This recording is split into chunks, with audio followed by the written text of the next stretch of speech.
আসসালামু আলাইকুম। আজকে দেখাচ্ছি সবার প্রিয় এবং পছন্দের রুই মাছ ভুনা। আমরা প্রথমে আদা চামচ মরিচের গুঁড়ো, আদা চামচ হলুদ গুঁড়ো, আদা চামচ লবণ দিয়ে সামান্য পানি দিয়ে মশলাটা খুব ভালো করে মাছের গায়ে মাখিয়ে মশলাটা মাছের গায়ে মাখিয়ে দিব।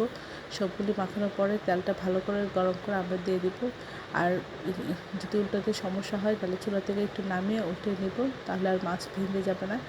তেলের মধ্যে পেঁয়াজ কাঁচামরিচ দিয়ে একটু ভেজে নিয়ে আদা চামচ আদা বাটা, আদা চামচ রসুন বাটা দিয়ে একটু ভেজে নিচ্ছি। তারপরে সামান্য পানিতে আদা চামচ লবণ, আদা চামচ হলুদ গুঁড়ো, 1 চামচ মরিচের গুঁড়ো, 1 চামচ ধনিয়া গুঁড়ো আর আদা চামচ জিরা গুঁড়ো দিয়ে মশলাটা খুব ভালো করে আমরা কষিয়ে নিয়ে তারপরে সামান্য পানি দেবো।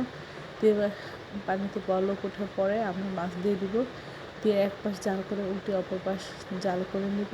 তারপরে নামানোর আগে আদা চামচ জিরা গুঁড়ো আমরা ছিটিয়ে দেবো, তাহলে এতে স্বাদ খুব ভালো আসবে ভাজা জিরা দিলে। সবাই আমার চ্যানেলটি লাইক করুন, শেয়ার করুন, সাবস্ক্রাইব করুন, প্রিয়জনকে বেশি বেশি করে শেয়ার দেবেন। আমার চ্যানেলে সব রকমের রান্নার রেসিপি রয়েছে, আশা করি দেখবেন। আর এইভাবে রান্না করে সবাই খুব মজা করে খাবেন।